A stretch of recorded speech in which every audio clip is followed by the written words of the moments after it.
दोस्तों नमस्कार। आज फिर हमारे साथ लाइव जुड़ गई हैं वैद्य माता नीलम आहूजा जी। और बहुत सारी माताओं बहनों के सवाल थे कि वैद्य से पूछिए जो सफेद पानी ल्यूकेरिया की समस्या होती है माताओं में, उसका क्या निदान है आयुर्वेदिक तरीके से, अपने घर में ही क्या मतलब समाधान करें, क्या खान पीन में बदलाव करें, कैसे इस समस्या से महिलाएं छुटकारा पा सकते हैं। आप वीडियो को आखिर तक सुनना, चैनल को सब्सक्राइब करना, अपने कमेंट्स जरूर लिखना। आपको और भी किसी समस्या के बारे में जानना चाहते हैं तो कमेंट बॉक्स में आप लिख सकते हैं और माता जी से अगली वीडियो में हम उसके बारे में जानने की जरूर कोशिश करेंगे। और माता जी से आपको संपर्क करना चाहते हैं तो नीचे पट्टी पर उनका नंबर मिल जाएगा, आप फोन पे उनसे संपर्क भी कर सकते हैं। जी माता जी नमस्कार। बताइए जो महिलाओं में जो सफेद पानी ल्यूकेरिया की समस्या है, क्या समाधान है आयुर्वेदिक तरीके से उसका? वंदे मातरम सभी को। भाई ये बात बताओ, हमें आज जो कुछ भी दिया जा रहा है उससे हमारा उल्टा कैल्शियम घुरता है। वही घुरा हुआ कैल्शियम सफेद पानी के रूप में हमारा निकलता है। तो थोड़ा कोशिश करो, मार्केट का चटर पटर के पीछे मत पड़ो, खान पान पे सुधार करो। और मैं एक बात अपने YouTube पे, टेलीग्राम पे बता चुकी हूँ, बहुत पहले की बात है ये, कि हमारे बच्चों ने जब जन्म लिया ना, तो 4 महीने का होने के बाद आप बिस्कुट मत चालू करो। आप ना मुरमुरे होते हैं ना, चावल के जो फूले बनते हैं, वो मुरमुरे थोड़े से पानी में पहले डुबो के धो लो और चलनी से उनको निकाल लो, क्योंकि उसमें बहुत बारीक भूनते टाइम ना रेता अटक जाता है। आप देखोगे बहुत बारीक रेता उसमें, अगर आपने 1 चम्मच भी मुरमुरे धोए, बहुत बारीक रेता नीचे पानी में बैठ जाएगा। तो इतने छोटे बच्चे को रेता जाएगा तो नुकसान करेगा। तो उसको आप भिगो दोगे ना तो वो नरम भी पड़ जाएंगे। उसमें शहद या दही में मिला के वो बच्चों को खिलाओ। कोशिश करो बिस्कुट मत खिलाओ।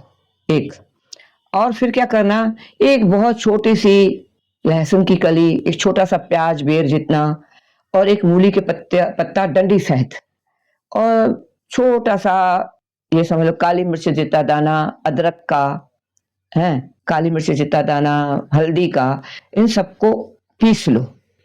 पीस के उसको छानोगे, आधा चम्मच भी पानी उसका रस नहीं निकलेगा। उसको आप शहद में चटाओ, इससे बच्चों का पाचन सही रहेगा। और ये सारे बच्चों को चटाना है, अपने लड़कियों को भी लड़कों को भी। और लड़कियों को इससे ये फायदा होगा, जब मूली के पत्ते का रस उसमें जाएगा, उसको जिंदगी में गायनी की जरूरत नहीं पड़ेगी, महिला डॉक्टर की उसको जरूरत नहीं पड़ेगी। और जिनको भी ये परेशानियां हैं ना, वो कोशिश करें मूली के पत्तों का सब्जी बना के खाएं, मूली के पत्ते सलाद में खाएं, या मूली के पत्तों का रस लें। वैसे मैं एक दवा देती हूँ जो मूली के पत्तों के रस से लेनी होती है, तो आप चाहोगे वो भी मिल जाएगी। बाकी मूली के पत्तों का भी रस लोगे तो आपको ये महिलाओं की जितनी भी परेशानियां हैं उसमें आराम आएगा। एक बात अब यहाँ और बताना चाहूंगी कि आज जो कल हमारी दादी नानी परहेज करती थी, बच्चा होने के बाद जच्चा बनती थी तो जच्चा परहेज करती थी, एक तो सर को ढके रहना होता है। वैसे तो सर को हमें 24 घंटे ढकना चाहिए, तो हमें हवा एसिड कम असर करेगी। वरना जो हम गाड़ियों पे घूम रहे हैं, बाहर आ जा रहे हैं सर नंगे, तो इससे आपको एसिड बढ़ेगी हैं। तो सर ढक के नहीं रहती महिलाएं, और वो महिलाएं उतने उबले हुए काढ़े और पानी नहीं पीती हैं जो एक जच्चा को देने चाहिए। तो उससे क्या है, आपको कई बार जच्चा को ना बुखार भी आ जाता है, कई परेशानियां आ जाती हैं, तो वो आपको परेशानियां नहीं आएंगी हैं। तो अगर आ चुकी हैं, क्योंकि आज हमने सब कुछ अपना पुरातन बिगाड़ चुके हैं, तो आज महिलाओं को कई परेशानियां, जो जोड़ों की खास तौर से परेशानी है और जो मोटापे की परेशानी है, वो खास यही है कि आपने डिलीवरी के टाइम, जापे के टाइम, प्रसूति के टाइम अपना पूरा परहेज नहीं किया। उसके लिए मैं एक कोर्स देती हूँ, 15 दिन का होता है। 5 दिन सवेरे 5 बजे गुनगुने पानी से लेना होता है, फिर 15 दिन की गैप देनी होती है, फिर 5 दिन लेना होता है, फिर 15 दिन का गैप लेना होता है, फिर 5 दिन होता है। तो जितनी भी ये परेशानियां हैं वो आपकी जल्दी कवर हो जाएंगी कोई भी दवा लोगे तो, क्योंकि प्रसूति में बिगड़ा हुआ काम को दवा भी काम कम करती है। तो ईश्वर ने चाहा आपको सब कुछ तरीके मिलेंगे, तो आप मूली के रस, मूली के पत्तों का सलाद और मूली खाना बढ़ा लो और मूली की सब्जी भी बनाओ, तो आपको मैं समझती हूँ कई अपनी परेशानियों से बचा होगा हर महिला को। और लड़कियों को भी खिलाओ कि कल तो आखिर वो माँ बनेंगी तो ये परेशानियों से बचेंगी।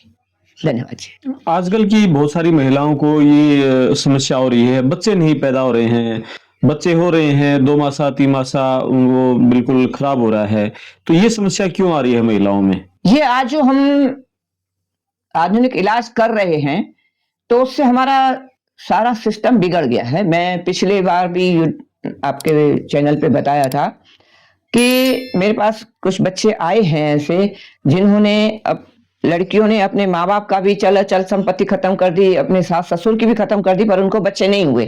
फिर यहाँ तक कि उन्होंने अपने जॉब पे लोन भी ले लिया तो भी बच्चे नहीं हुए। कई बार तो IVF जाने क्या जो कुछ हो रहा है उससे भी बच्चे नहीं हो रहे हैं। वो इसका कारण यही है, हमारा खान पान बिगड़ चुका है और आधुनिक इलाज आपका पूरा सिस्टम खराब कर देगी, आपको बच्चे नहीं होंगे। तो आप हर तरह से इस आधुनिक सिस्टम से, इस पाश्चात्य सिस्टम से बचना होगा। तो बाकी ये है कि मैंने पिछली वीडियो में बताया था कि हमारी जो जेनेटिक प्रॉब्लम है या हमने आज कुछ खान पान अपना बिगाड़ के अपनी परेशानियां बढ़ाई हैं, वो सब नाड़ी शोधन से ठीक हो जाती हैं। मैं तो कह रही हूँ 15 दिन कम से कम तो कर लो नाड़ी शोधन शादी से पहले, तो शादी के बाद इतना पैसा भी बर्बाद नहीं करोगे और घर परिवार की लानतें भी नहीं खाओगे। आज भले हमारे घर वाले ना बोले अपने बेटे को कि तुम्हें बच्चा नहीं हो रहा, भले बहू को भी ना बोलें, वैसे दोष तो बहू पे ही आता है, इनको बच्चा नहीं हो रहा, अपने बेटे को कोई नहीं देखता। बहुत समाज देखा है मैंने, बहुत उम्र देखी है। तो आप बोलें या ना बोलें मगर लोगों की नजरें खाती हैं कि अभी तक इसको बच्चा नहीं हो रहा, अभी तक इसको बच्चा नहीं हो रहा।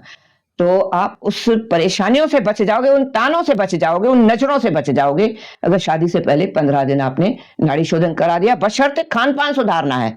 आप सोचो हम लड्डू जलेबियां कुरकुरे चिप्स खाते रहें, चाउमीन बर्गर खाते रहें, कोल्ड ड्रिंक पीते रहें और नाड़ी शोधन भी करा लें, फिर तो भाई मेरे पास इलाज नहीं है।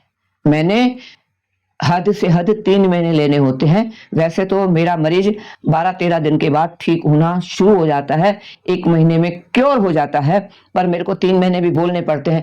कोई आ गया टेढ़ी खीर तो कम से कम मेरी टांग नहीं खींचेगा। तो 3 महीने भी नहीं लगते हैं, 1 महीने में ही ठीक हो जाता है।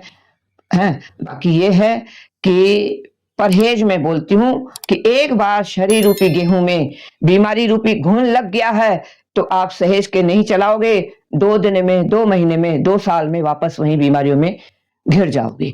इसलिए परहेज माना आखिरी सांस तक।